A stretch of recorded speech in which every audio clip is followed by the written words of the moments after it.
ಮನೆಗೆಲಸಕ್ಕೆ ಬಂದವರನ್ನ ಅತಿಯಾಗಿ ನಂಬುವ ಮುನ್ನ ಎಚ್ಚರ. 32 ವರ್ಷದ ಗಳಿಕೆ 18 ಕೋಟಿ ಸಂಪತ್ತು ಕಳೆದುಕೊಂಡ ಮನೆ ಮಾಲೀಕ ಕಣ್ಣೀರು. ಕೆಲಸಕ್ಕೆ ಸೇರಿದ ಕೇವಲ 20 ದಿನದಲ್ಲೇ ದಂಪತಿಗಳಿಂದ ಮನೆ ದೋಚಿ ಪರಾರಿ. ಇದು ಬೆಂಗಳೂರಿನ ಮಾರತಹಳ್ಳಿಯ ಯಮಲೂರಿನಲ್ಲಿ ನಡೆದಿರೋ ಘಟನೆ. ಯಮಲೂರಿನ ನಿವಾಸಿ ಖ್ಯಾತ ಬಿಲ್ಡರ್ ಶಿವಕುಮಾರ್ ಅವರ ಮನೆಯಲ್ಲಿ ದೊಡ್ಡ ಮಟ್ಟದ ಕಳ್ಳತನ ನಡೆದಿದೆ. ಮನೆ ಕೆಲಸದವರನ್ನ ನಂಬಿ ಮಾಲೀಕರಾದ ಬಿಲ್ಡರ್ ಸ್ನೇಹಿತರ ಜೊತೆಗೆ ಪ್ರವಾಸಕ್ಕೆ ತೆರಳಿದ್ರು. ಮನೆಯವರು ವಾಪಸ್ ಬಂದು ನೋಡಿದಾಗ ಗಂಡ ಹೆಂಡತಿ ಮನೆಯನ್ನ ಗುಡಿಸಿ ಗುಂಡಾಂತರ ಮಾಡಿದ್ರು. ಬರೋಬ್ಬರಿ 18 ಕೋಟಿ ರೂಪಾಯಿ ಮೌಲ್ಯದ ಚಿನ್ನಾಭರಣ ಹಾಗೂ ನಗದು ದೋಚಿ ಪರಾರಿಯಾಗಿದ್ರು. ದಿನೇಶ್ ಮತ್ತು ಕಮಲಾ ಎಂಬ ದಂಪತಿ ಈ ಕೃತ್ಯದ ಕಿಂಗ್ ಪಿನ್ಗಳು. ಇವರು ಕಳೆದ 20 ದಿನಗಳ ಹಿಂದಷ್ಟೇ ಮನೆಗೆಲಸಕ್ಕೆ ಸೇರಿಕೊಂಡಿದ್ರು. ಕಮಲಾ ಮನೆಯ ಕೆಲಸಗಳನ್ನ ನೋಡಿಕೊಳ್ತಿದ್ರೆ, ಇನ್ನು ಪತಿ ದಿನೇಶ್ ಸೆಕ್ಯೂರಿಟಿ ಗಾರ್ಡ್ ಆಗಿ ಕೆಲಸಕ್ಕೆ ಸೇರಿದ್ದ.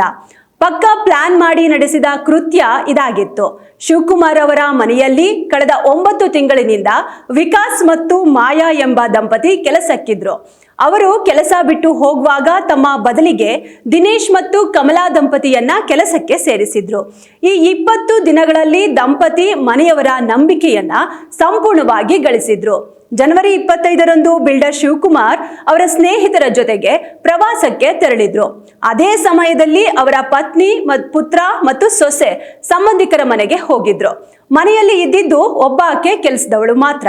ಇನ್ನು ಗಂಡ ಹೆಂಡತಿ ಪ್ಲಾನ್ ಮಾಡಿಕೊಂಡು ಆಕೆಯನ್ನು ಸಹ ಹೊರಗೆ ಹೋಗಿ ಬರೋಣ ಎಂದು ಪುಸಲಾಯಿಸಿ ಕರೆದೊಯ್ದಿದ್ರು. ಈ ಗ್ಯಾಪ್ನಲ್ಲಿ ದಿನೇಶ್ ತನ್ನ 5-6 ಮಂದಿ ಸಹಚರರನ್ನ ಮನೆಗೆ ಕರೆಸ್ಕೊಂಡಿದ್ದಾನೆ. ಮನೆಯಲ್ಲಿದ್ದ CCTV ಕ್ಯಾಮೆರಾಗಳು ಕೆಲಸ ಮಾಡಬಾರ್ದೆಂದು ಮೊದಲು UPS ಆಫ್ ಮಾಡಿದ್ದಾನೆ.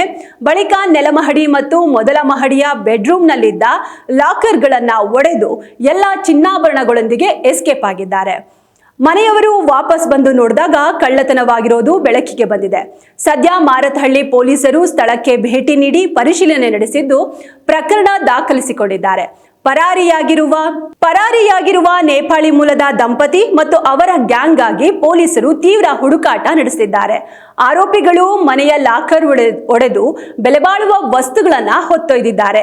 11.5 ಕೆಜಿ ಚಿನ್ನ ಹಾಗೂ ವಜ್ರ, ಬೆಳ್ಳಿ 5 ಕೆಜಿ ಹಾಗೂ ನಗದು 11.5 ಲಕ್ಷ ರೂಪಾಯಿ. ಒಟ್ಟಾರೆ ಕಳುವಾದ ಸ್ವತ್ತಿನ ಮೌಲ್ಯ ಸುಮಾರು 18 ಕೋಟಿ ರೂಪಾಯಿ ಎಂದು ಅಂದಾಜಿಸಲಾಗಿದೆ. ಮನೆ ಮಾಲೀಕರು ನೀಡಿದ ಹೇಳಿಕೆಯ ಪ್ರಕಾರ ದಿನೇಶ್ ಮತ್ತು ಕಮಲಾ ಎಂಬ ದಂಪತಿ ಈ ಕೃತ್ಯದಲ್ಲಿ ಭಾಗಿಯಾಗಿದ್ದಾರೆ. ಇವರನ್ನ 20-22 ದಿನಗಳ ಹಿಂದಷ್ಟೇ ಕೆಲಸಕ್ಕೆ ನೇಮಿಸಲಾಗಿತ್ತು. ಕಳ್ಳತನದ ಸಮಯಕ್ಕೆ ಮನೆಯಲ್ಲಿದ್ದ ಇತರರು ಭೂಮಿ ಪೂಜೆ ಕಾರ್ಯಕ್ರಮವೊಂದಕ್ಕೆ ಹೋಗಿದ್ರಂತೆ. ಮನೆ ಖಾಲಿಯಾಗಿತ್ತು. ಕಳ್ಳರು CCTV ಕ್ಯಾಮೆರಾಗಳನ್ನ ನಿಷ್ಕ್ರಿಯಗೊಳಿಸಲು ವಿದ್ಯುತ್ ಸಂಪರ್ಕ, UPS ಮತ್ತು ವೈಫೈ ಅನ್ನು ಆಫ್ ಮಾಡಿದ್ರು. ಒಟ್ಟು 5 ಮಂದಿ ಈ ಕಳ್ಳತನದಲ್ಲಿ ಭಾಗಿಯಾಗಿದ್ದಾರೆ. ಕಳ್ಳತನವಾದ ವಸ್ತುಗಳಲ್ಲಿ 11.5 ಕೆಜಿ ಚಿನ್ನ, ವಜ್ರ, 5 ಕೆಜಿ ಬೆಳ್ಳಿ ಮತ್ತು 11.5 ಲಕ್ಷ ರೂಪಾಯಿ ನಗದು ಸೇರಿವೆ. ಈ ಸಂಪತ್ತು ತನ್ನ ಕಳೆದ 32 ವರ್ಷಗಳ ಶ್ರಮದ ಗಳಿಕೆಯಾಗಿದೆ. ಕುಟುಂಬಕ್ಕೆ ಅವನ್ನು ಹಂಚಿಕೆ ಮಾಡಲು ನಿರ್ಧರಿಸಿದ್ದ ದಿನವೇ ಕಳ್ಳತನ ನಡೆದಿದೆ. ಕಳ್ಳತನವಾದ ವಸ್ತುಗಳಲ್ಲಿ ಮಕ್ಕಳಿಗೆ ಸರ್ಪ್ರೈಸ್ ಆಗಿ ನೀಡಲು ಐಫೋನ್ಗಳು ಕೂಡ ಸೇರಿವೆ ಎಂದು ಮನೆ ಮಾಲೀಕರು ತಿಳಿಸಿದ್ದಾರೆ. ಒಟ್ಟಾರೆ ಕೆಲವು ಜನ ಮಾಡೋ ಇಂತಹ ಕೆಲಸದಿಂದ ಎಲ್ಲರನ್ನೂ ಅನುಮಾನದಿಂದ ನೋಡೋ ಪರಿಸ್ಥಿತಿ ಎದುರಾಗತ್ತೆ. ಯಾವುದಕ್ಕೂ ಯಾರನ್ನು ಎಷ್ಟು ನಂಬಬೇಕೋ ಅಷ್ಟೇ ನಂಬಬೇಕು. ನಮ್ಮ ಜಾಗ್ರತೆಯಲ್ಲಿ ನಾವಿರಬೇಕು.